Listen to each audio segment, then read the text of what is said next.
Welcome back to The Pulse. Now, President John Mahama has revoked the appointments of all chief executives of metropolitan, municipal and district assemblies, what you know as the MMDAs, as well as assembly members appointed under the relevant sections of the Local Government Act. The directive takes effect immediately. In the interim, coordinating directors of the respective MMDAs have been instructed to assume the roles of acting chief executives until substantive appointments are made. Now, the announcement was made in a letter dated January 8, 2025, signed by the Secretary to the President, Callistus Mahama. Now, let's bring you the statement now, which will be on your screen. It reads, in accordance with the powers vested in His Excellency John Mahama under the provisions of the Local Government Act, Act 936, as amended by the Local Government Amendment Act, Act 940, the following appointments have been revoked effective today. It goes on to say, 1. Chief executives of metropolitan, municipal and district assemblies. It also continues to cite assembly members appointed pursuant to the relevant sections of the Act. It further says, in the interim, the respective coordinating directors of the various MMDAs are directed to assume responsibility as acting chief executives until substantive appointments are duly made. Kindly take note and act accordingly. Now let's cross over to the President's office to speak with my colleague Maxwell Agbagba for more. Maxwell, thank you for joining us. What's happening at the Presidency today, aside what we've just told our audience?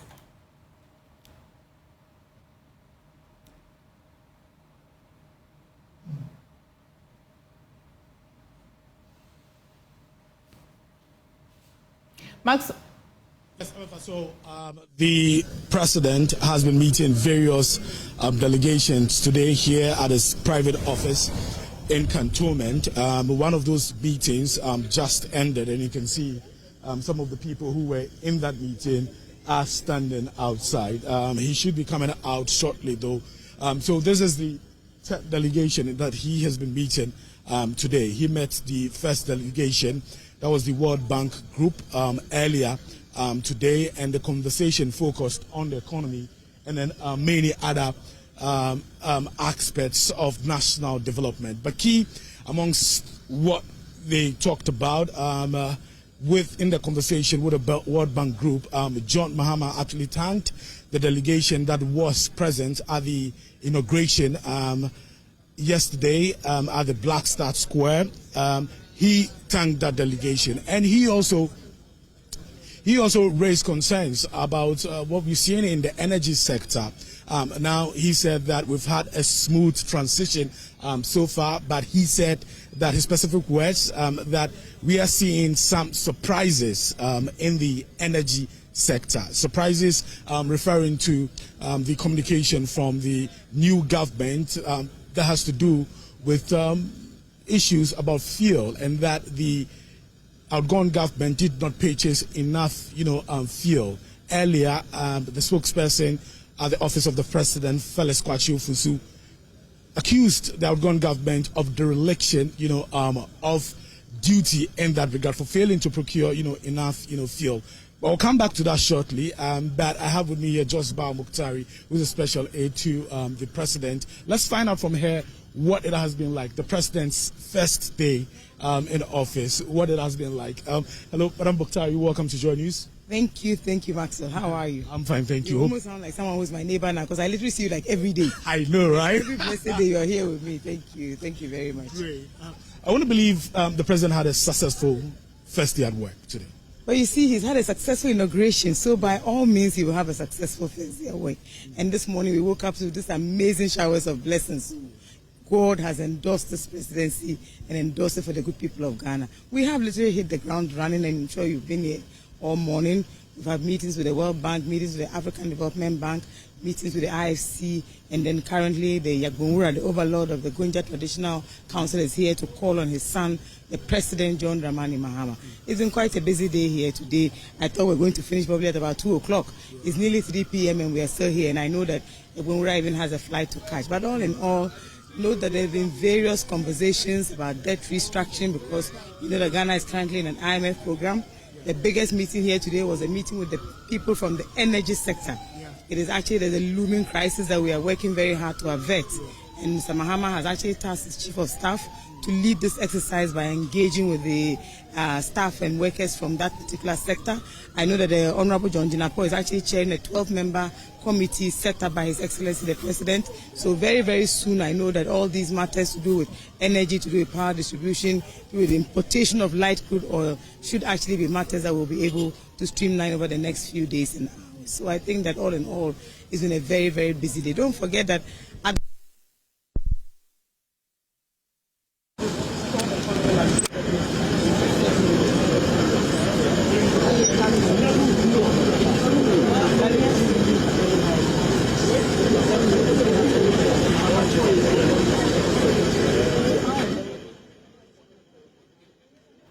Well, you've seen that the Yagbamura, as indicated by Maxwell, had just visited, and then Madam Mokhtari has also said that he's got a flight to catch, and we can just see, just leaving in the shots, he and his entourage. But a little later, we shall go back to Maxwell to get to find out that will that be all for the president today. But we'll be engaging Dr. Jonathan Asante Ochiri, who is a political analyst and a senior lecturer at the University of Cape Coast. And a little later as well, we'll be engaging Haruna Mohammed, Deputy General Secretary of the NPP, to get to know how they're feeling about the letter that has been signed by the Secretary to the President about the sacking of the MMDAs. But let me take you back to the presidency and continue our conversation with Maxwell.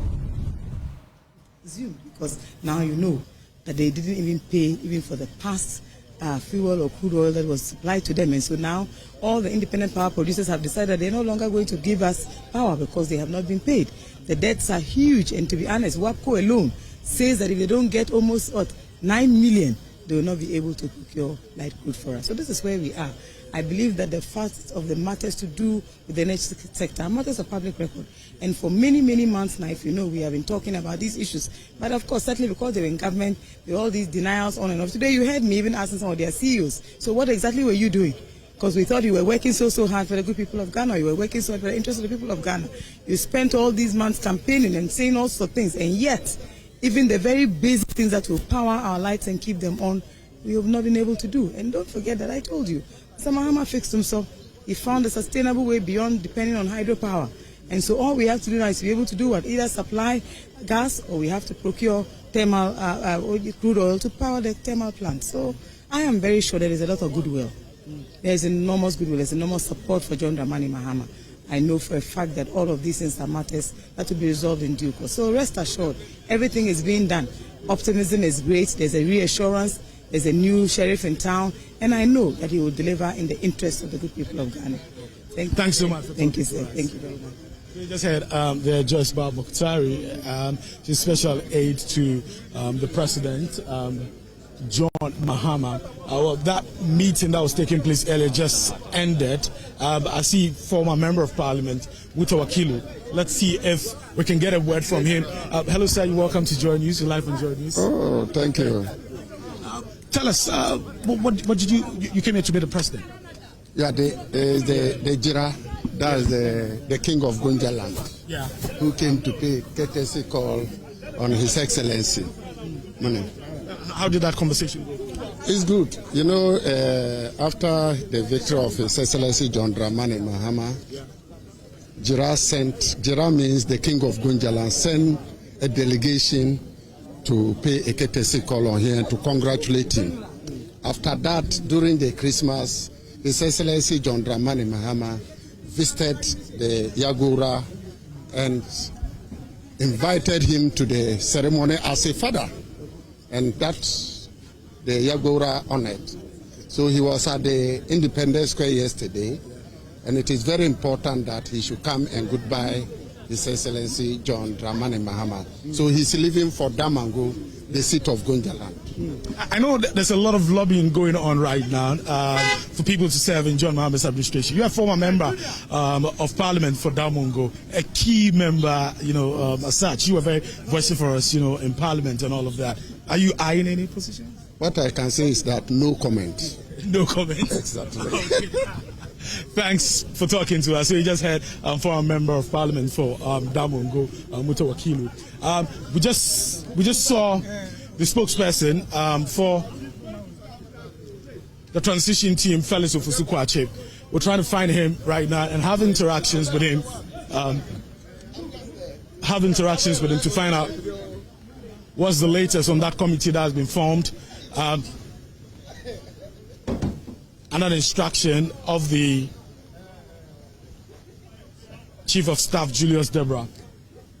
But what you can see in your shot right now is the Yangbon Rest delegation. They just paid a courtesy call on John Mahama, and they're leaving John Mahama's premises right now, his private office right now. Let's still see if we can get Felix Ofosu-Kwakye, who is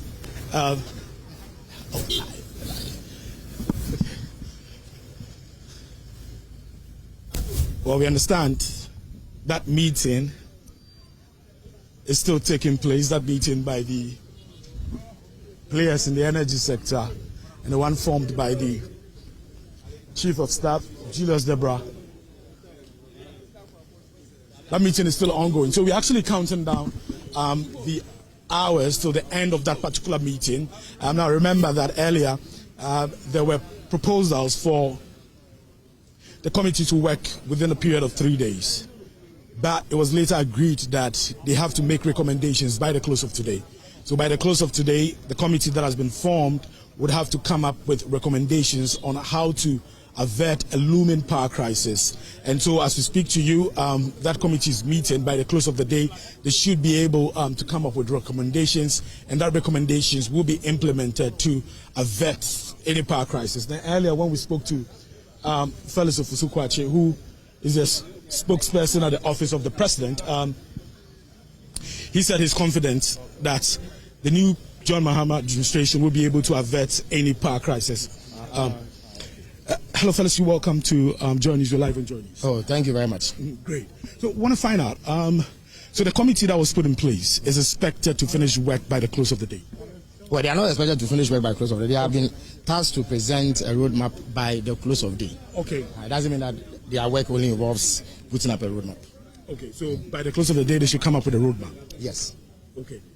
How confident are you that you'll be able to do that? Oh, we are very confident because the urgency of the situation requires expedited action. So that is exactly what we expect of them.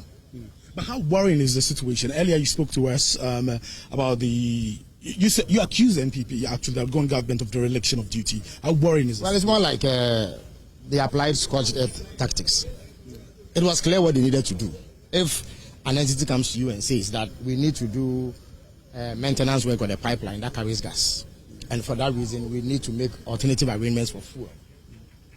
First of all, you ask them to defer the action to after the elections, knowing very well that whatever the outcome of the elections would be, you will still have a new government in place. Then you make a promise that you are going to work within that time frame to ensure that adequate fuel is procured.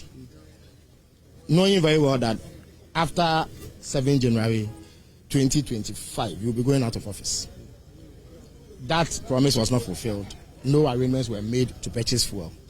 And we've been left in a situation where the power producers do not have fuel to do what they have to do. And the maintenance too has to go ahead.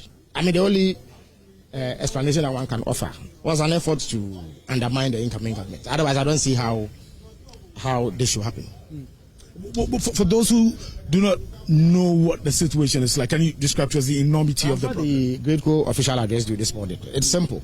The West African gas pipeline, they operate a pipeline, a network of pipelines. That pipeline needs to go through periodic maintenance in order to ensure that its integrity is preserved. So in October last year, they planned such a maintenance. Government prevailed on them to defer it to a later date, which is January 20th. Now, the reason what government gave for that was so that they could make adequate arrangements to procure sufficient fuel to power thermal plants, so that those thermal plants that rely on gas, that would necessarily have to be switched off because gas will not be available in view of the maintenance, would not result in power outages. So this is a commitment that government gave. In the period between the elections and the transition yesterday, I'm sure you are aware that President Mahama was receiving security briefings periodically. At 2 of those meetings, he asked specifically what the government then was doing to ensure that they fulfill their promise. He was assured that promise to be fulfilled, and that everything had been done to ensure that we do not have the situation that we are speaking about today. We took over to find out that that was not the case. It didn't happen. And so we have had to take urgent action to avert difficulties for the people of this country. Finally, before you go, do you think the new government is in a position, can rise to the occasion to avert? We've demonstrated capacity to rise to the occasion. And that's why on the first day of work for the new government, the first official meeting that this government held was the one that was convened this morning to address the problem in the energy sector. All the energy sector players were here. And we got a briefing of what the situation is. And the chief of staff gave marching orders. And the outcome of those marching orders is the meeting that, or the work that this committee has been tasked to do and present a report on by close of day. Thanks for talking to us. The pleasure is all mine. Okay, great. So you just heard from Felix Kwachi Ofusu. He is a spokesperson at the office of the president. Like I mentioned earlier, he's been given assurances that the new government will rise to the occasion and avert a possible power crisis. Earlier, there were representatives from across, the power sector here at the office of John Mahama. We had representatives from the Ministry of Energy, from Gridco. We had representatives from GNPC, from the independent power producers. All of them were here earlier today in that meeting with the Chief of Staff, Julius Debra. About 40 representatives from the various power sector players I counted here for that meeting. It was an hour meeting, and then the committee, the technical committee was formed, and they agreed to go to work, and then by the close of the day present a roadmap. So we're counting down the hours to the close of the day and see the recommendations that the committee will be able to come up with. So that's what's happening here at John Mahama's office in Cantonment on his first day at work. Many thanks, Maxwell. Maxwell bringing us a wrap on what's happening at the presidency, first day of him starting work. And you may have heard how stakeholders are indicating that we'll need nearly $90 million to at least avert the looming power crisis. That seems to be unending, but we're waiting to see the roadmap that the committee that's been set up or tasked to provide a little later today. And we'll bring you update on that. We'll also delve deeper on this power conversation on the show a little later. But I shall take you back to the earlier story on how the president has revoked the appointments of all chief executives of the Metropolitan, Municipal and District Assemblies, which you know as the MMDAs, as well as assembly members appointed under the relevant sections of the Local Government Act. Now, this directive takes effect immediately, and while it's that, the interim arrangement is that coordinating directors of the respective MMDAs have been instructed to assume the roles of acting chief executives until substantive appointments are made. Now, I'd like to take a reaction from the NPP, and we'll be talking to Haruna Mohammed. He's the Deputy General Secretary of the NPP. And then a little later, we shall be talking to Dr. Jonathan Asante Otri. He's a political analyst on what many people have said, that this seems to be the winner-takes-all approach. That is what it looks like. But before I go to Doc, let me engage Haruna. Haruna, thank you for joining us. And if you can hear me, what's your reaction? And when you saw the letter, what did you think? Thank you very much. I would first say good afternoon to your cherished viewers out there, and you yourself. You look beautiful today. When I first saw the letter, I laughed and said that really this is the era that we are in opposition. The green letter is in the hand of a different gentleman who is the president of the Republic of Ghana, John Dramani Mahama. Indeed, we are following very keenly with what the current president and the administration will be doing. It is very obvious that the president would definitely send the MMDAs home. We thought that he could have waited a bit of time, or even in the green letter, they would have given an instruction of them waiting for further instructions. For them to just go home without necessarily giving time to prepare their handing over notes with regards to what is happening within the assembly is something that is very worrisome. But we know that it will definitely happen, that these MMDAs, DCs would go home. And I think that he said that he has set some timelines for himself, which we are going to check him with regards to his performance and timelines. We need 14 days. We hope to also see that all ministers, cabinet ministers, are set. Today is the second day that he is the president of the Republic of Ghana. Well, so I want to understand how long if you wanted the president at least to give them some time to prepare their handing over notes. And as you have said, it's not surprising. It's also not surprising that if there's a new government, most of these directives will come anyway. Did they not anticipate this so that they can prepare their handing over notes? If you look at history, various successive governments, when they take over power, in 2017, even though there was that issue that was done on the 12th of January, signed by the then minister designate for local government, these MMDEs were given ample time up to somewhere April 23rd, where they were now relieved properly to go. They were going to office for the first quarter of the year, and I believe that a lot of things that was ongoing, they might have helped in terms of some of this particular transition. And you also know that the president at that time, President Akufo-Addo, made the appointment of MMDAs in April. That was in 2017. So handing over to MMDCs, the coordinating directors is not something that is new. And I think that some time could have been given them, not just as it is immediate, that they have to, even when it is a day after the swearing in, that is done. But I don't fault him because he has given himself some timelines. Right. So we have to check him and to ensure that the right thing is done. Okay. So we use the opportunity to congratulate him. I shall have you hang in there just a moment for me. I'd like to go to the EC quickly. And also, Doc, please hang in there. I'll come back to you so that we can take your reactions, whether you have seen the letter or not and how you feel about it. Right now, though, let me take you live to the EC where the recollation for the contentious Ablekuma North is happening now. I personally don't even know them. It is from where? I'm told there's one outside has been prevented from coming. You know that you should be aware that it's not everybody who can come in. That's what you should know. For security reasons, it's not everybody who can come in. But I'm not aware of whoever has been sent there.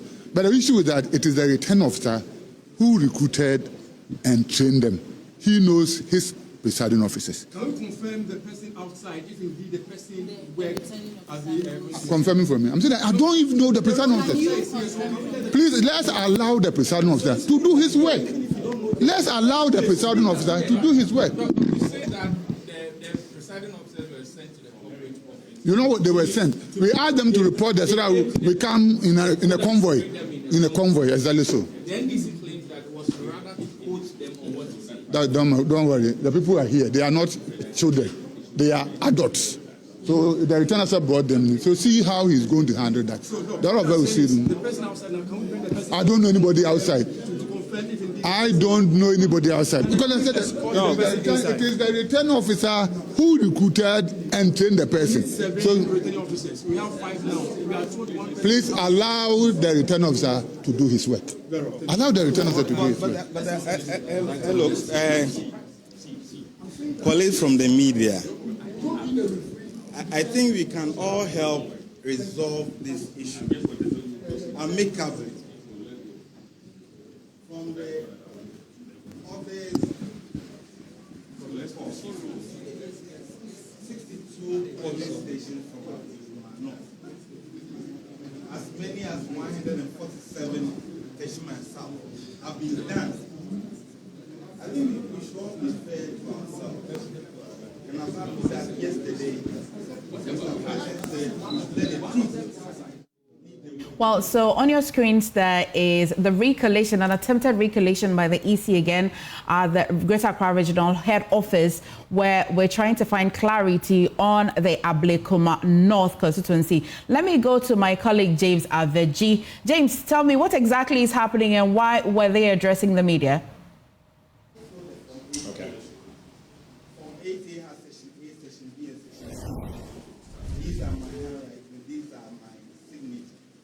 James, and if you can hear me, we'd like to understand why Evans Nemako of the NPP addressed you briefly, and also I saw the EC also addressing you. What's the issue?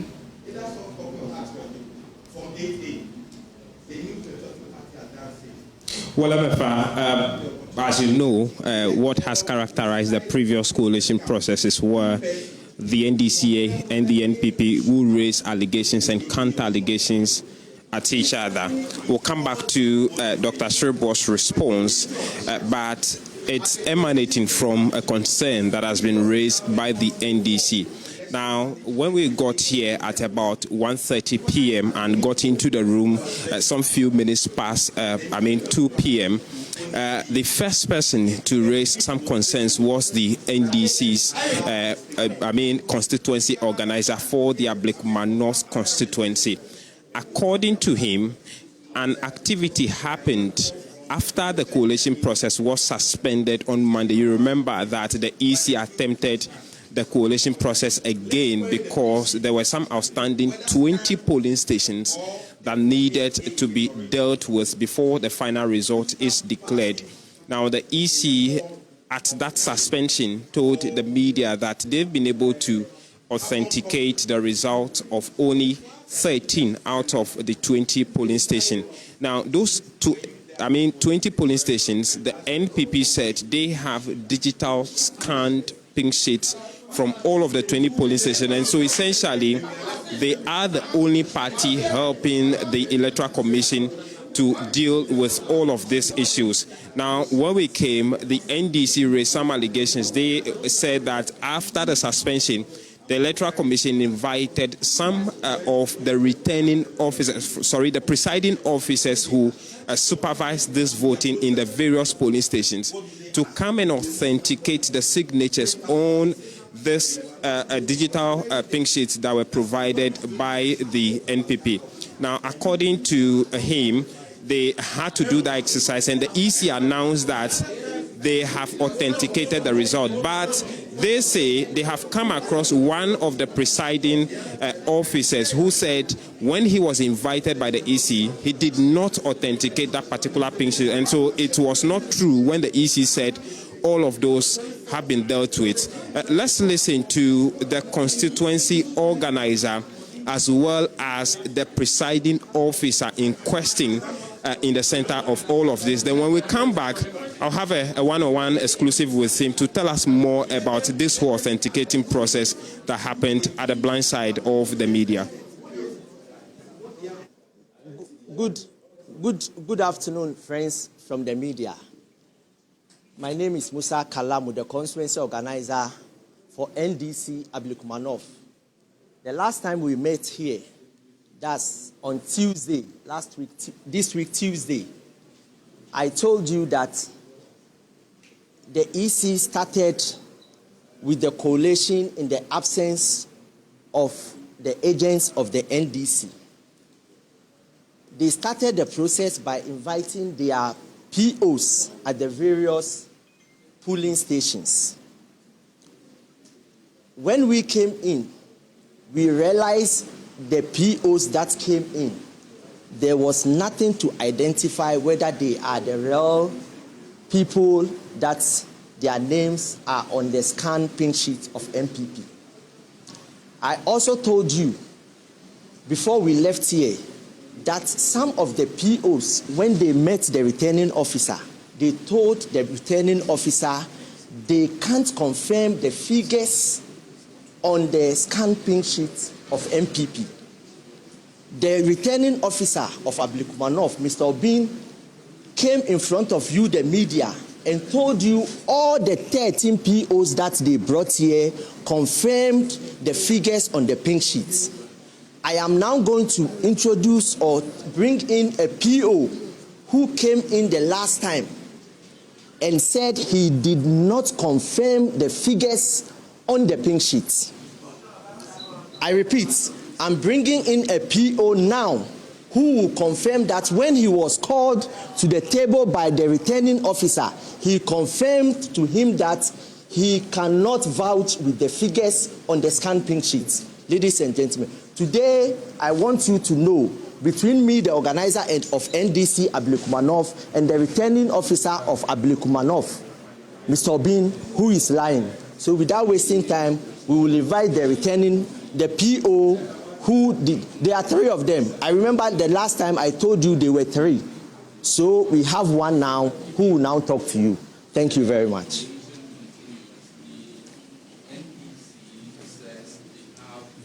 Speak true. Yes, Good afternoon. I'm Nathaniel Clemens Van Avume, a presiding officer from one of the polling centers, specifically Roman Catholic Church, Buzia Junction, Odoko 1, polling station code C16-1401. I was called last Sunday to come to the EC office. We got here on Monday morning. Then I was given a pink sheet to confirm the figures on it. So I confirmed to the returning officer. The name was my name, the signature was mine, but the figures on it and the writings wasn't mine. So he probed, he asked further questions, which I answered him accordingly. But before we concluded, I told him that particular pink sheet in front of me wasn't my document. Then he said I could leave. So after we left, then we are here today to clarify that some of the pink sheets, especially mine, for Roman Catholic Church, Buzia Junction, Odoko, I, the PO, Nathaniel, didn't confirm the pink sheet to the returning officer on that Monday when we got here. Thank you. Thank you very much. Thank you very much. Is it possible to engage him? When we are done. Thank you very much. At least I have made my points, members of the press. The returning officer of Ablekuma North lied to the whole country, and we will make sure he will face the full rigors of the law, because he told us that all the 13 POs that came here confirmed the figures on the scanned pink sheet of MPP. We are grateful to the media. Thank you very much. So that is the organizer for Ablekuma. This is one of the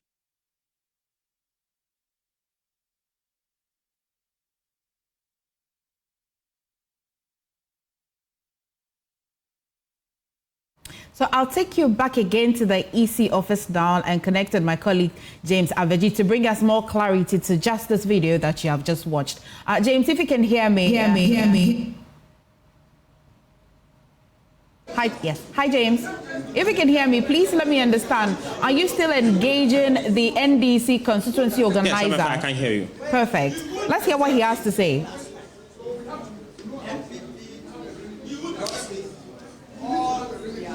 Yes, so MFR, so those were the issues, the concerns the NDC raised. Now, you before I came on, you heard the Dr. Sribo responding to the media. Another concern that was raised was that, out of the 13 that was confirmed, there were some 7 outstanding polling stations that needed to be confirmed or authenticated. Now, the NDC organizer raised the concern that the EC has been able to bring 5 out of the 7, remaining 7, actually 2 returning or presiding officers. I mean, there's a confusion going on. Let me take you there, and then we'll come back to know what the issue is.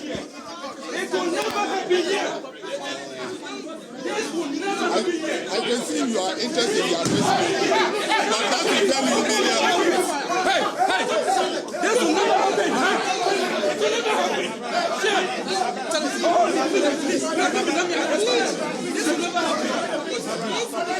It will never happen. So you see there.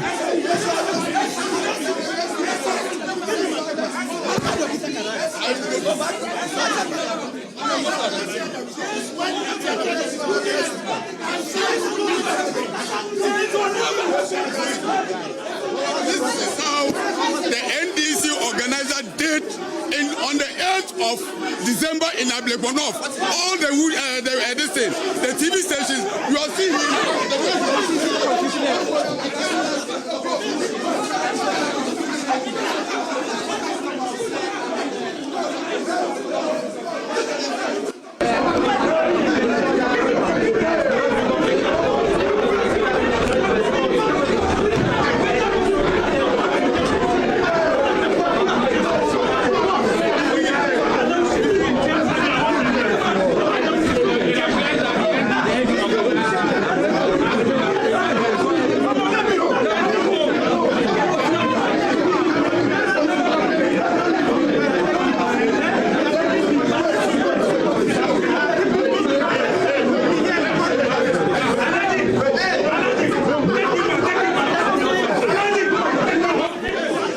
So you see the police trying to make an arrest. One person is currently being pushed out of the collation room. The other official that the police are trying to take out of the room now is the NDC, organizer for the Ablekuma North constituency. The police are intervening now, asking that he's been brought back to the collation center. There was confusion over a particular pink sheet as to whether it should be used or not. And that is what is actually causing the confusion. You see the police regional commander signaling that he be sent out. Let's listen to one of the NPP party. This is exactly what he did at the collation center on the 8th of December, and he's the same person who tear all the easy patients, all the NPP patients, and today the person is still working freely. So Ghana, we don't have law. What's the issue? No, that's the one that he has done, but I've taken it. I've taken it for him, and I've given it to the EC. So he's taking it? No, I have taken it for him, and I hand it over to the EC. I want to find out earlier. What's the issue? We have never said we don't have patience. My brother, you people generally should always be honest. What do you mean by we don't have patience? I'm asking. Yes, the patience that we show, were they not here when we started use that this thing, the scan document pink sheets? You were using earlier, you were using good copies. Yes. How come you got pink sheet, original pink sheet? Because when you go to some of the police stations, there's some of the pink sheets. We brought the scan copy, we're challenging it. We're going to take the hazard, we're going to bring the original to you, challenging it. What do they want us to do? What do they want us to do? The coalition was happening peacefully. What exactly triggered the outrage? The thing is, we brought scan copies, which they say they are challenging. And we all know, when you are filing processes, even at court, you can use scan copies to file your processes. You are challenging the scan. We said that's okay. We've now want to bring the original copy to you. You are also challenging the original pink sheet. So they were only challenging leading to the chaos. No, it is becoming too much. Since from day one, we brought scan copies. We've used the scan copies from 1 up to 219. When they realized it favors them, and then they forced the returning officer to declare the election in their favor. You know how we all went. We went to High Court, we went to Supreme Court, we came back to High Court. And then the court has also ordered that EC should come back and continue their job. We brought in the scan copies that we used from day one. Today you are challenging it. We said no problem. We've gone to come for the original. We brought the original to you, are challenging it. So now what exactly do they want? So how many police stations are you working on now? No, it's only seven police stations. And so that is one of the NPP's party agents who are overseeing the coalition process of the 7 polling stations. You see there, the EC has packed their pink sheets and laptops, the equipment they are using for the coalition. You see the table there cleaned of all these materials that they were using for the process. It is unclear now whether the process will continue or otherwise. According to the party agents, the NDC again were challenging one of the pink sheets, the hard copy pink sheets they had brought, which has led to the confusion and all of the brouhaha, the chaos that led to the police interfering in the process, halting the process for a while. But MFA, let me come back to our earlier conversations before all of the chaos actually started. I was about speaking to the presiding officer in charge of the polling station that he said it did not authenticate contrary to the words of the Electoral Commission from that authenticating. There is another chaos there at the door. One party agent has just been pushed out of the coalition room because he raising some other concerns again, and the police have successfully sent him out of the coalition room, and we're hopeful that the process will resume back to normalcy And that's the situation here as we speak. The presiding officer at this point has declined to speak to us. Is it a good time to just speak a word or two from you? Here he is now, and he is Nathaniel, who said he did not authenticate that particular result. Nat, at what point were you brought back for the authentication process of the pink sheet? Okay, so I was invited to the EC office on Monday, on the 6th of January. That was just 3 days ago. Which of the offices, this or the headquarters? Yeah, this office. You came to this office. What was the invitation about? Okay, so we were called to come and authenticate some pink sheets. The ones having issues, so that's what we came to do. That was last Monday. Now, the NDC said they brought you to come and counter the EC's earlier information that you authenticate. When you look at the pink sheet, what did you observe? What was your decision? Did you authenticate it? No, I didn't, because there were some figures on it and some handwritings weren't mine. That's what I told the returning officer when I came last Monday. Handwritings on the pink sheet, was it? Figures, and some part of the handwritings wasn't mine. That's what I told the returning officer. That was what happened on Monday. You feel the handwritings, the writings were manipulated? I can't say. I just know it's not mine. So I don't know where from. What about the signature? The signature was mine. The name was mine too. The name was mine. The signature was mine. So you did not authenticate it? No, I didn't authenticate it because I told the returning officer it's not. The forms are in 3 parts. Is it on 3 different parts? Is it all the writings on the 3 separate forms that? 3 parts, as in I don't get it. A, B, C. And so Nathaniel, the presiding officer for the Roman Catholic Church, polling center at Odoko, who earlier you heard from saying that he did not authenticate that. And so primarily on Monday, some 13 of them were brought to come and authenticate the numbers on the digital pink sheets provided by the New Patriotic Party, which the EC is left with no choice than to work with, because the EC themselves do not have any of the pink sheet. And so are relying on the digital ones of the New Patriotic Party. Those are the ones they said they have printed out and have invited the presiding officers to authenticate. Now, earlier, when Dr. Sherbo was speaking to the media, the NDC said they brought in 5 other presiding officers to come and authenticate. The rest of the 7 left with 2. One of them, according to the NDC, came in but is being prevented by the security officials from accessing the collation room to come and do the authentication. But Dr. Shribwa said that is not the case.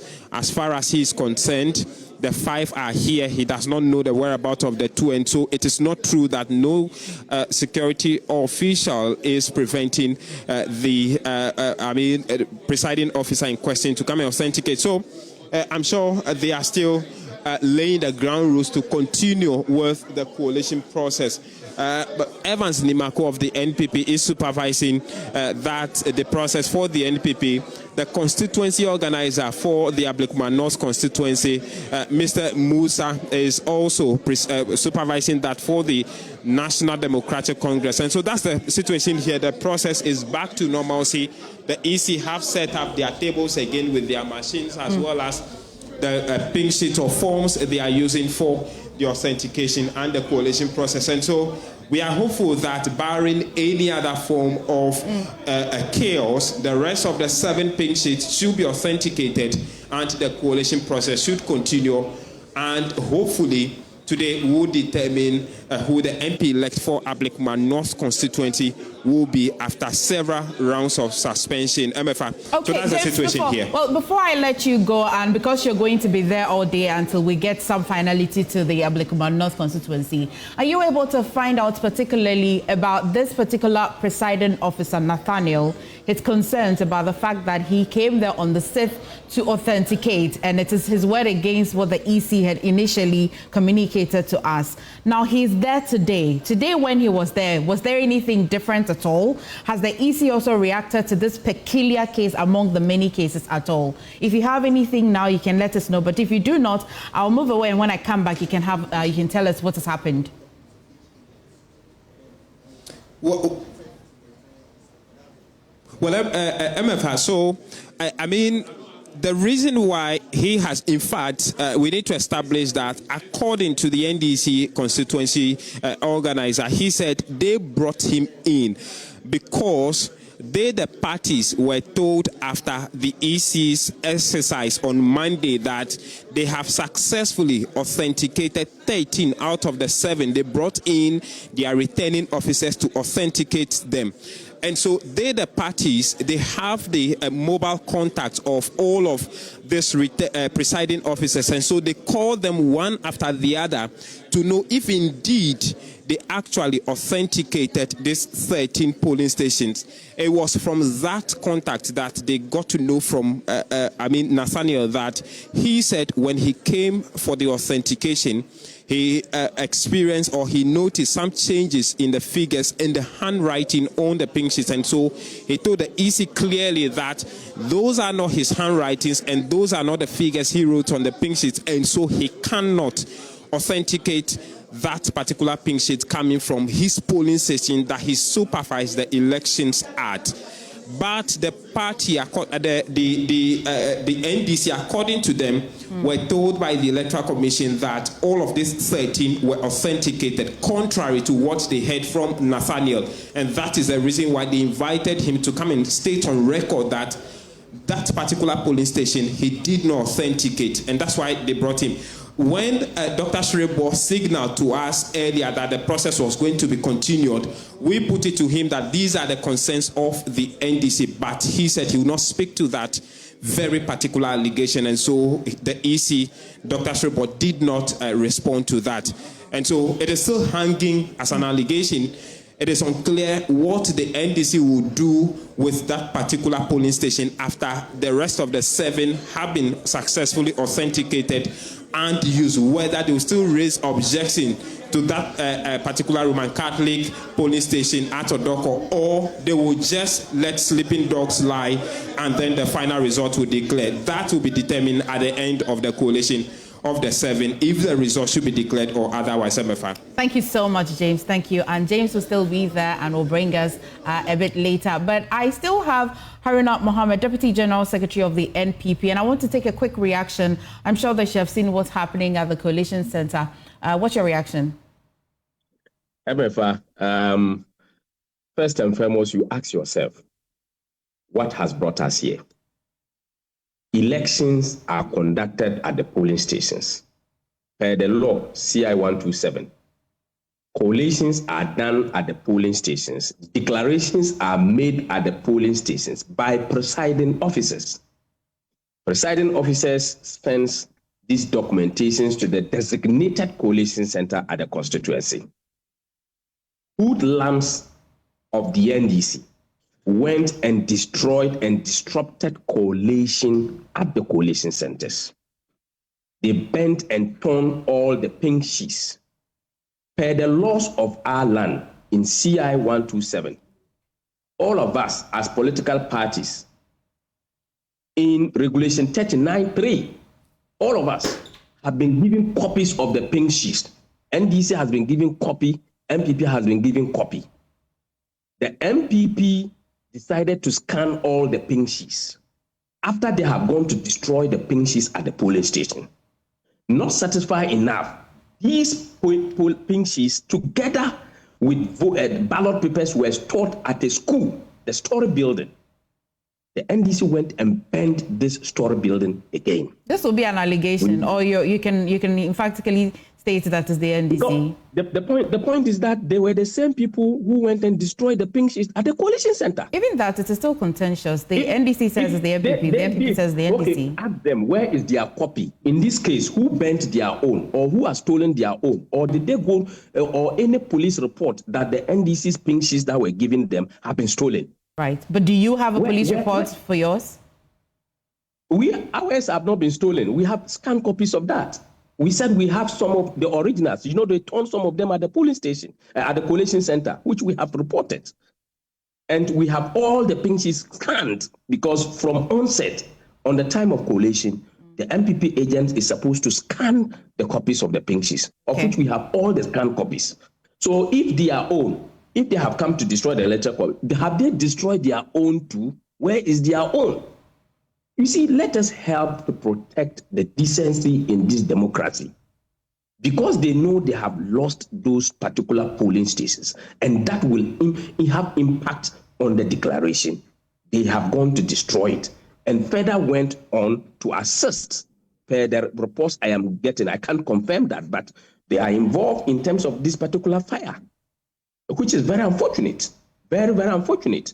The scanned copies are there. The Electoral Commission used the scanned copies from polling station 1 to the time of 219 polling stations. Having realized they are going to lose the election, then they decided that no, let's disrupt it. Let's not agree. We decided to go to court. I heard you talk about collation and recollation. There is nothing like recollation. MFA, we went for collation and declaration. That is the order we went for the court, and the court so declared that collation should be completed because over 62 polling stations were left uncollated. So those particular polling stations should be collated, and that's why we went for collation and declaration, not recollation. So we would want to put this in perspective, that the law must be given the opportunity to work. And I believe that all of us should come to the agreement that this is the way we have to go. And we should not be making noise at the collation center where people are beating and knocking tables. So you saw the NDC, the way they are knocking the tables here and there. What I do know is that 2028 is very pregnant because the NDC, what they are doing, we in the MPP are not cowards.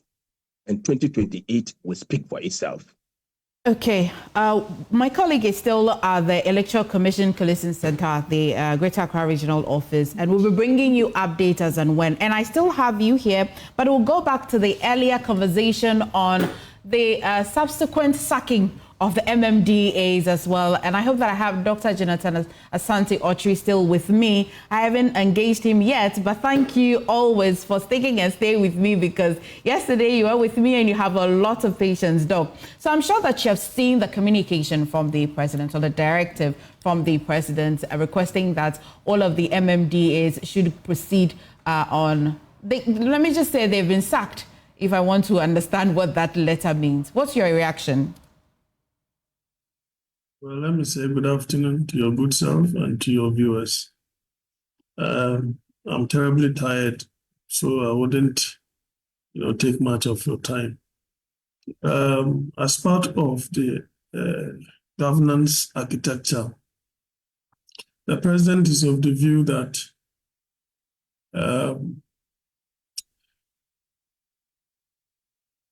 you want to undertake some reforms in terms of governance and constitutional reforms.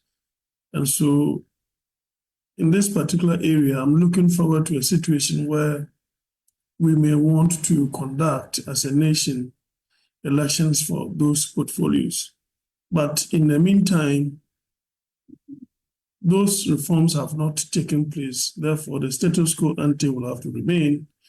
And probably he doesn't want to commit the same errors of his mentor, Professor Mills, who allowed the MMDCs to stay for some months before they were asked to leave their portfolios.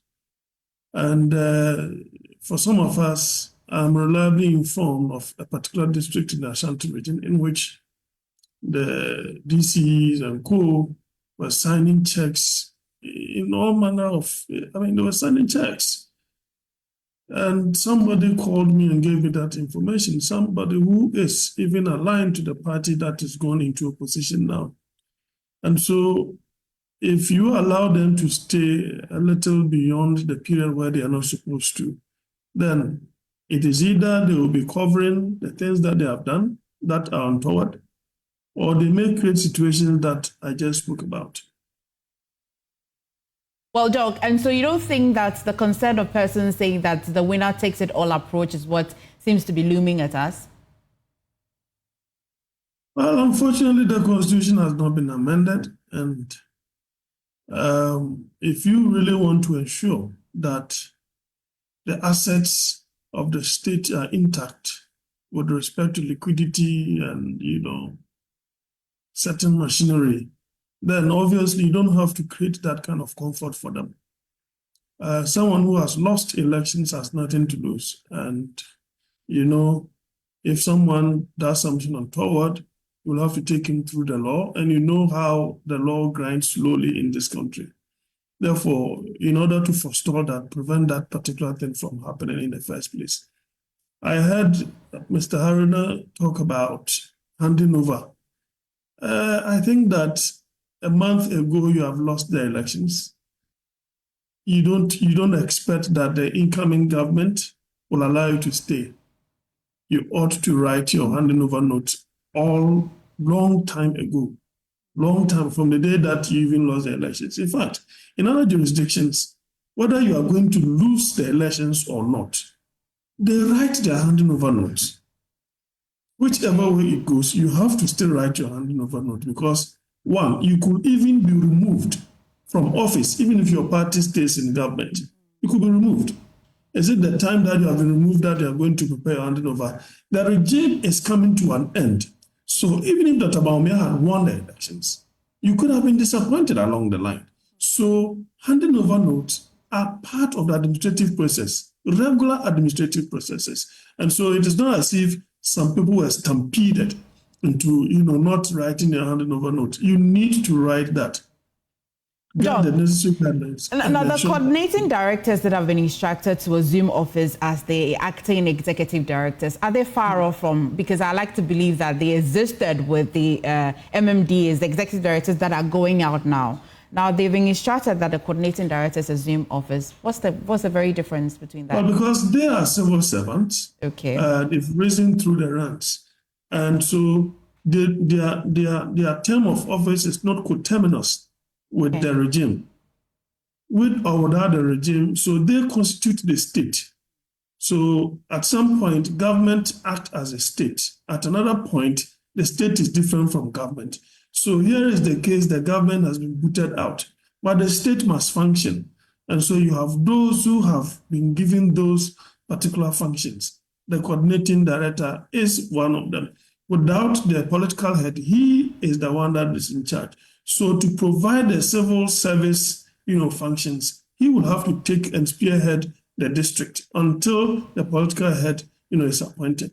He himself or she herself is not allowed to sign checks to a particular threshold, but the system must run until you have newly substantive, appointed MMDCs.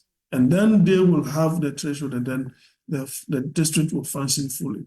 Well, I hear you, and I hear you clearly saying that by now, if you were the chief executive officer, you should at least prepare your handing over notes. But did you think that the president should have allowed some days, as the previous president did, and also his own predecessor at the time also did? Do you think it was necessary at all?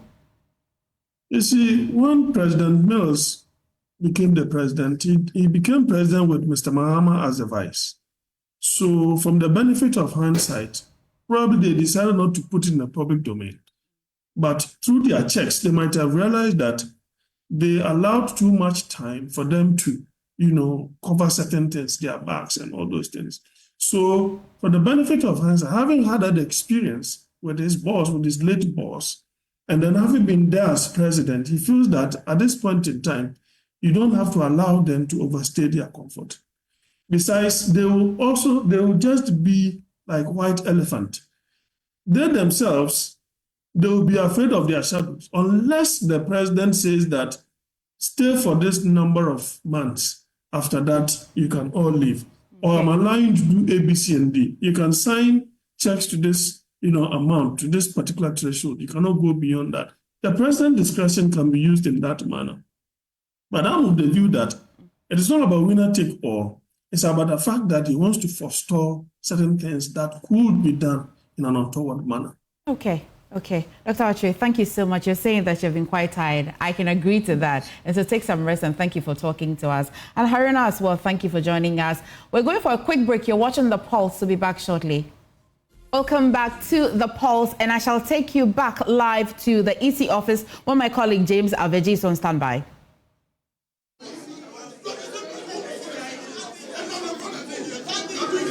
Well, MFA, so the process has temporarily halted again because there is another disagreement between the parties, especially with the NDCs. Now, what is happening now is the presiding officers of the various polling stations are being brought in to authenticate the pink sheets that the EC has printed out.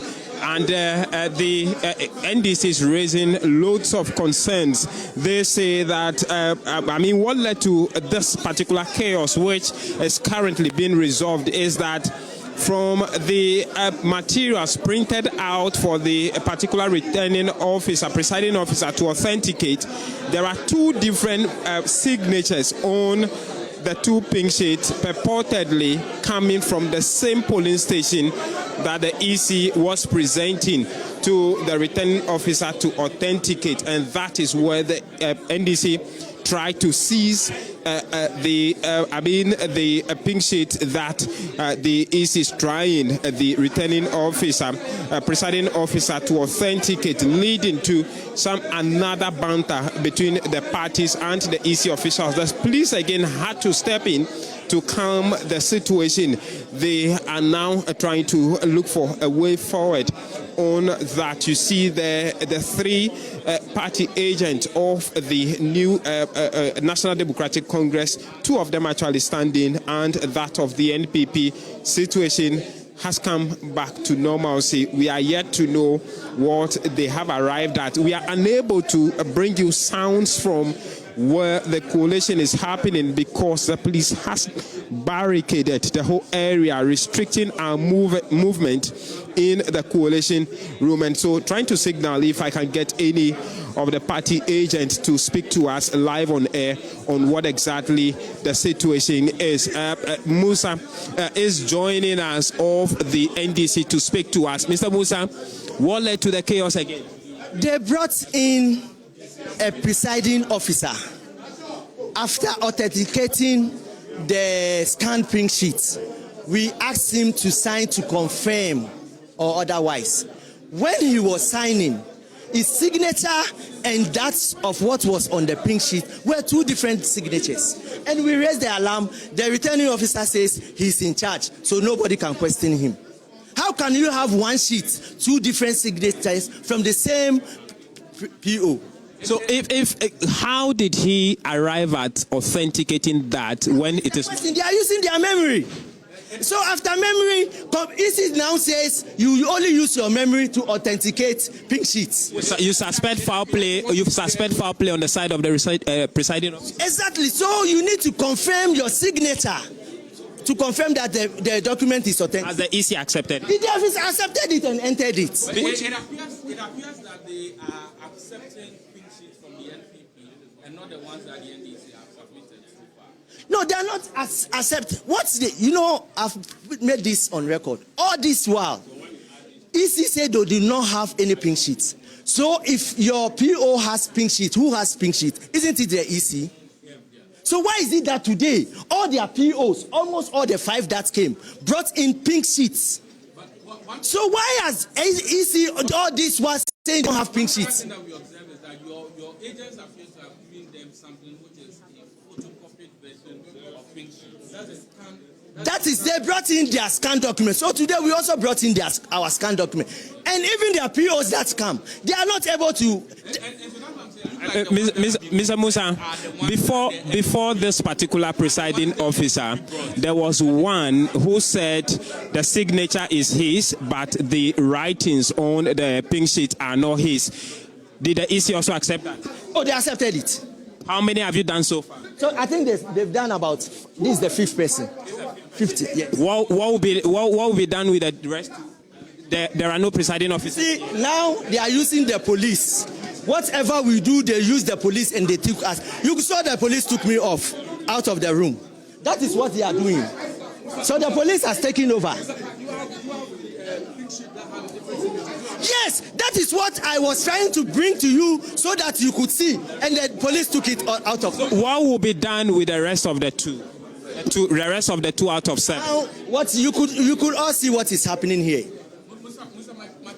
And so Musa, he has been raising some issues. I'm trying to try and see if I can get some reactions from the Electoral Commission. I'm unable to go into the coalition area because the police have barricaded the place and will not allow the media to access the place. We can only operate behind the barricade, and that's why even if you want to conduct an interview, you would have to signal the person to come closer to you. The media has been prevented from monitoring the process closely, and so we're only picking reactions from the political parties to the concerns that have been raised. I've just signaled the Director of Elections for the NPP, Evans Nimako, who is approaching us to give us the NPP side of the story. So far, Evans Nimako is joining us. Mr. Nimako, thanks for joining me. What do you make out of all of what has been happening and the accusation? I think that we've been working together as a party. I mean, from presidential declaration up to today. And you, the media, you all know where the problem is, and you should be able to direct it. Very unfortunate. We could have done better. And I think that for us, we know that we have won Ablekuma North constituency.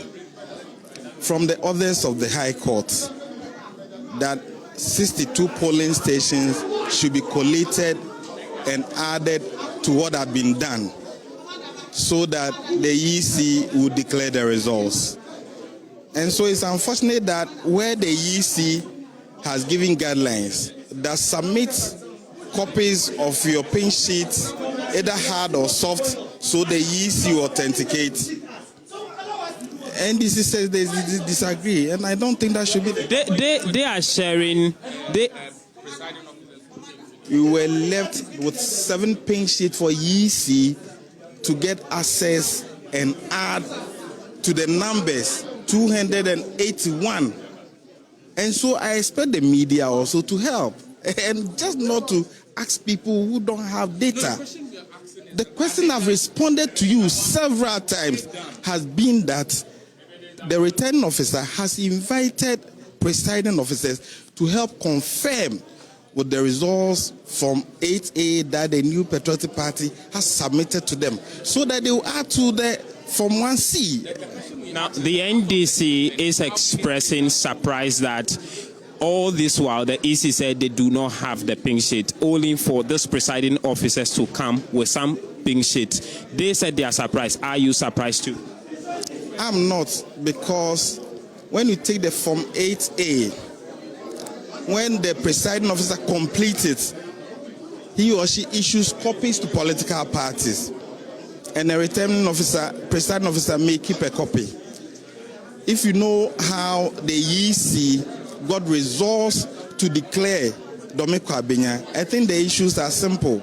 And so for us, the EC says, yes, where we don't have, we call our returning officers for them to confirm the results as issued to us by parties. I was thinking that you would be interested, because if it should take this long, over a month, for the EC, the constituency and the national not to get in touch of their presiding officers to get the pink sheets they are bringing out today, delaying all of us our time, including you, the NPP. Provided you win this, they have delayed your time. I mean, you should understand the electoral rules. The EC declared the presidential results without some result from 9 constituencies. The parliamentary results is first past the polls. If the remaining vote will not have any material effect on the results, EC is at liberty to go ahead.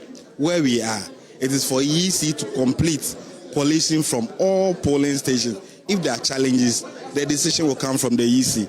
I think the new Patriotic Party has expressed a lot of sobriety from where we've gotten to. We will continue to do that. But I want the media to question the NDC and question the security as to why they allow people to destroy electoral materials. Thank you. My pleasure. That's Evans Nimako there. He is the director of elections for the NPP. He said he's not surprised that the presiding officers are turning in today with pink sheet from the various polling stations they've worked with. It took the EC 1 month to get these presiding officers to come in now, who are bringing in pink sheet from the polling stations when the Electoral Commission at National told us earlier that they do not have those pink sheets. The NDC raising these concerns, NPP said they are not concerned. And so for now, they are done with 5 of the polling stations. They are left with 2 more to go, and we'll still monitor and see how it goes. But this is where we have been limited to as the media.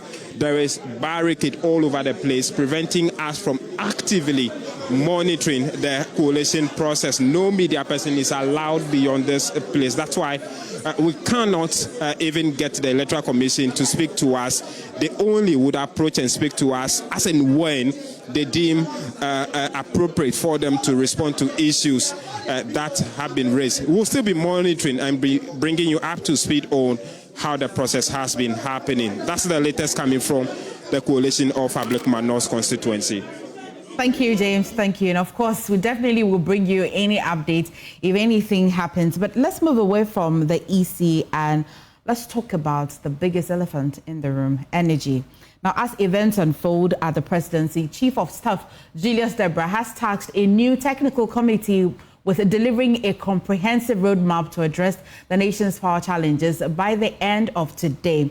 This directive follows warnings from former Deputy Power Minister John Jinapor, who identifies fuel shortages as a critical factor behind a looming power crisis.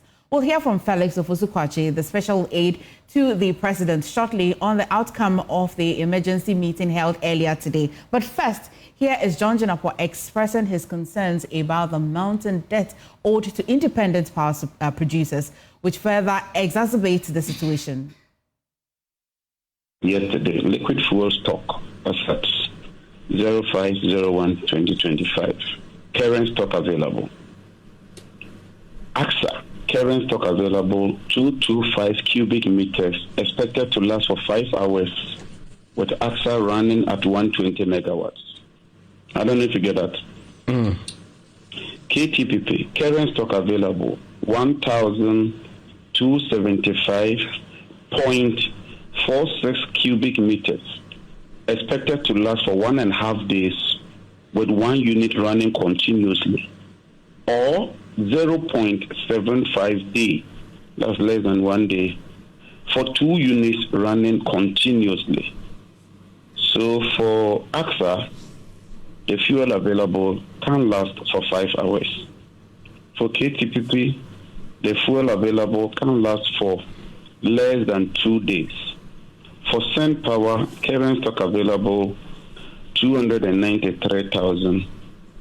Projected stock to last for 20.9 days, with 2 units running continuous. That's the briefing I got from Gridco. It's official. I will share the document with you. And so when your reporter asked what was the challenge, I said the main challenge would be to work around and deal with the fuel situation. i.e., how do we move from this 5 hours to 30 days immediately? How do we move from less than 2 days KTPP to 30 days immediately? And then more importantly, Send Power, where I elaborated. Send Power is indicated that they usually require 4 weeks to treat the fuel. With distillate fuel and heavy fuel oil, which can be used by AXA and KTPP, there's no issue. I also checked Asogle has no fuel. Asogle has no fuel, so there's no fuel stock at Asogle. But the problem is that even when you bring the fuel now, you will need to treat it. That is light crude oil. And so these are the facts. I mean, if anybody has counter facts, I've read Herbert Crapper's statement. He didn't give any figures. The question you ask is that, what are the figures? This came up at the transition team. It's not like Nobody anticipated it. At the transition team, we invited WAPCO because WAPCO was supposed to carry out the maintenance exercise in October 2024. Oh, meanwhile, GridCo has announced that the West African Gas Pipeline Company, which you know as WAPCO, has cut the gas supply for mandatory maintenance from January 20 to February 16, 2025. Joining us to lead data research analyst Isaac Kofi has been studying two reports of the country's energy sector outlook for this year from GridCo and one also from the Energy Commission. Kofi, I like you in the studio because you put it in better perspective for me. What does the report from GridCo say? So let's, first start with GridCo, and they are actually saying that just because WAPCO be doing that planned maintenance, we should be expecting a deficit in power generation of about 1,000 megawatts within this period from January 20 to February 16 of this year. We understand, just like Juniper was putting it, that this planned maintenance was supposed to occur somewhere October 2024, but we understand the Ministry of Energy was able to negotiate for this to happen the first quarter of this year. Now, because you have such a huge, deficit or generation deficit, what we would have to do is that we need to now buy or make way for preparation for the procurement of light or liquid fuel. Now, with this liquid fuel that we are talking about, there is money at stake. We need money to buy the fuel, and that's about almost $90 million that we need to buy the fuel in order for us to plunge ourselves into this big deficit that we see. Now, away from the, GridCo report, which has a number of recommendations, they want the governments to actually prioritize getting some of the indigenous, natural gas supply, especially focusing on tallow and then also ENI. But before, we even got this indication from GridCo, the Energy Commission was the first to put out the 2025 energy sector outlook. It was done somewhere December, just a month ago, and it gave us a clear indication that this year fuel supply was going to be a big issue. And so if you see behind me, they were able to project how much we would need to buy fuel this year, and that's about $1.25 billion. If you compare it to last year's projection, $1.14 billion, if you do the math, the percentage change within the period is about 10%. Did they factor in this nearly $90 million yes, the yearly total? Yeah, maybe, they factored in the fact that you'll be bringing, maybe WAPCO will be doing plant maintenance and all of that. But we all know that whether they do the maintenance or not, you still need such an amount of money for you to be able to be in a very safe position, $1.25 billion. And doing the math on a monthly basis, you would realize that you need about $100 million every month to buy fuel. And so if GridCo is now quoting about, $90 million between 20th to 16th of February, 20th of this month to 16th of February, that tells you that they are even still within that, Energy Commission projection of $100 million every month. The bigger challenge here is that we all know that it's the fiscal situation. Even you're asking the government to go and look for $90 million. Where are they going to find it in this first quarter? We all know how tight revenues in the first quarter are, especially forex and all of that. They also went ahead to speak about natural gas, which will continue to be the main, the dominant fuel for electricity generation in this year. Why? Because this is a country that gets about more than 60% of its, power from thermal generation. It means that at every point in time, gas becomes very, very important. They answered a very controversial question as to whether we will need to import fuel this year. Why? They based it on 2 or 3 different, factors. If there are faults and fuel supply contingencies, and at the moment, that is what we are faced with. There will be planned maintenances which will affect the supply of fuel. And according to the Energy Commission, if we are not able to do anything about that in our domestic space, then we may have to fall on maybe other countries to bring in fuel. So the issue of mandatory maintenance for WAPCO, if the past or the immediate past government was able to get them to at least push it to this first quarter. Is there any way, we're waiting for the roadmap, but is there any way that the government can also still ask for some time? Is it possible that this planned maintenance can still be pushed further? Yeah, I mean, the key question is the West African gas pipeline is not just about Ghana. It's about different countries. There's Benin involved, there's Togo involved. So if the two countries have agreed that the pigging should be done and Ghana alone doesn't want it to be done because of certain circumstances, what are the likelihood that these two other countries will agree that this period, look, let's all agree to do it within this period? So it's not just about Ghana. I mean, in this process, it's a whole, chain of countries, and agreeing on a specific date becomes important. So if the two countries, Benin and Togo, have agreed that the pigging should continue or should be done between this period, and I think that Ghana should fall in line. And I know if you gauge the statements and the sentiments we are getting from the government, getting a roadmap by the end of today simply tells you that WAPCO, by hook or crook, would have to do the planned maintenance maybe within this period. Even if there will be an extension, I don't think that it will be as long as we enjoyed in October 2024. You're kind, Kofi. Thank you so much. It's a good time to bring in Kojo Yauchega of Africa Center for Energy Policy. And the big question will be, Kojo, is doomsday really looming? I would believe what you say. I promise. Is it looming? I think that question should really go to the system planners. They are the ones looking at the data. They know how much fuel we have and all of that. So, but what I can say is that there is an expected period that has been communicated that we should have some expectation that there are going to be fluctuations in power supply. That is, if the contingency measures that are supposed to be put in place are not put in place. That is between January 20th and February 16th, we should expect some fluctuations. While we wait for what the technical committee is going to, the roadmap they are going to provide today. If the roadmap gives us some positive information on how they want to deal with the contingencies, then we may not necessarily have to experience that.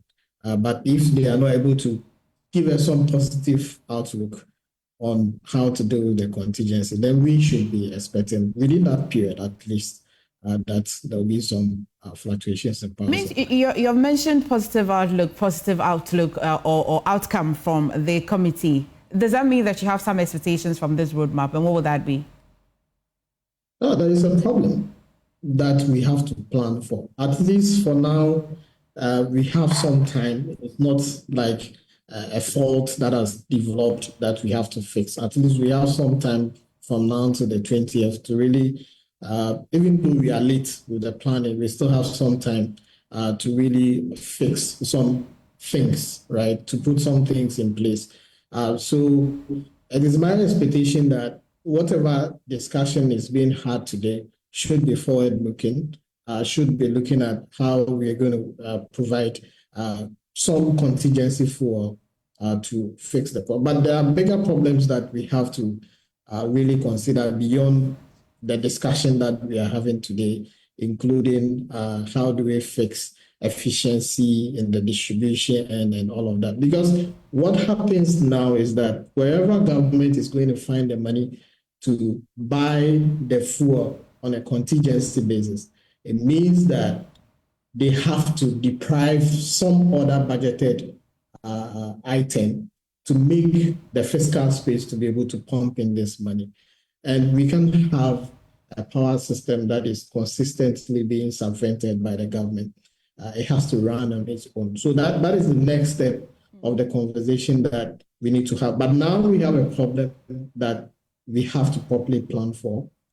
Once we get a roadmap, then we can begin a conversation of how to properly strategically plan the power system so that we will not be addressing some of these problems on an ad hoc or emergency basis. Because what happens then is that now if we want to make an order for fuel, I can bet you that it's going to be much more expensive than if we had made the order in October. In October, okay. enough time. So all of that is piling cost on the system. Well, Kojo, so is there a possibility that would have this nearly $90 million and yet won't be able to get fuel? Is that a possibility? Because it sounds to me as though the main challenge is where we're going to get the money, at least to survive in this first quarter. But is there a challenge of us not even getting fuel at all?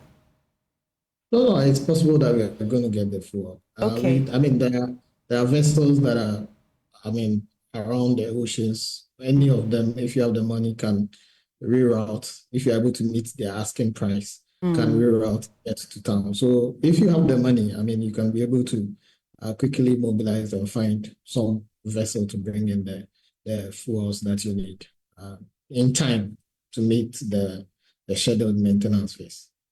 So, Tema Oil Refinery, can it play any role at all? Many have said that it is dead. Many have said it is not dead.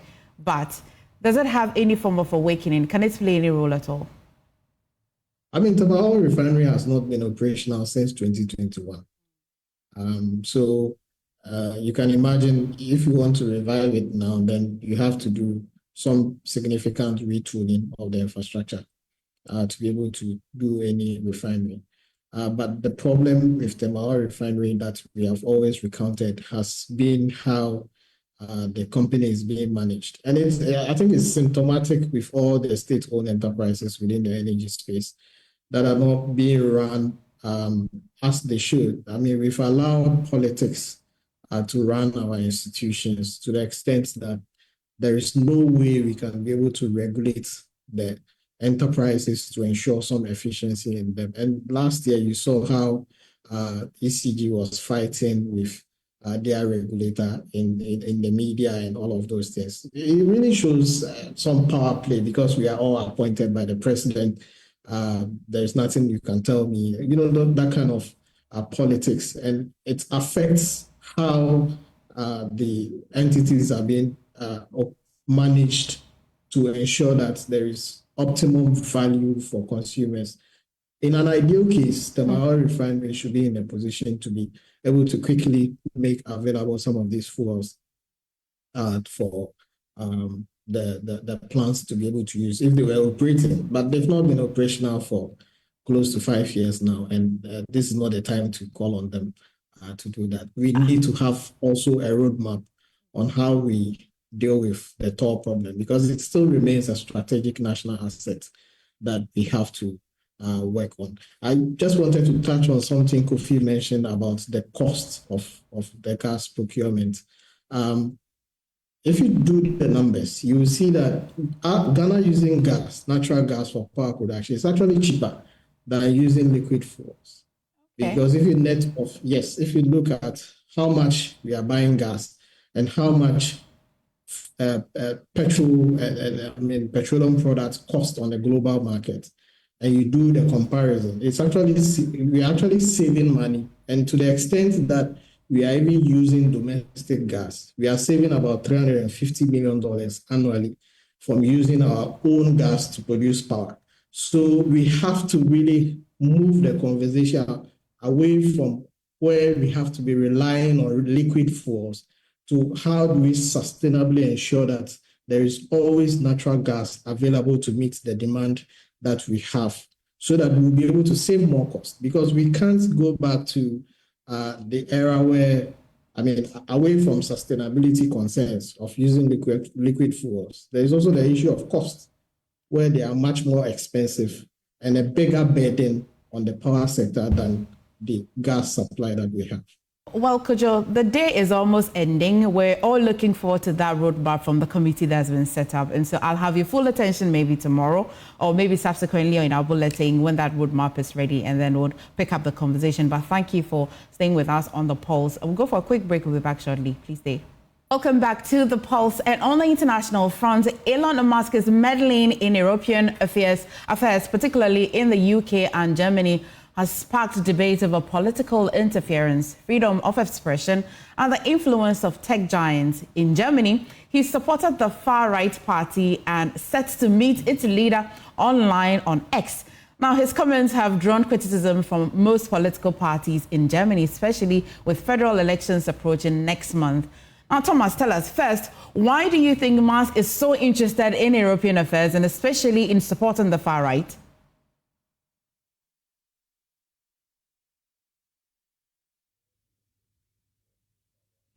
Elon Musk is not only the world's richest person and a very successful businessman, but he's also set to play an important role in the upcoming Trump administration.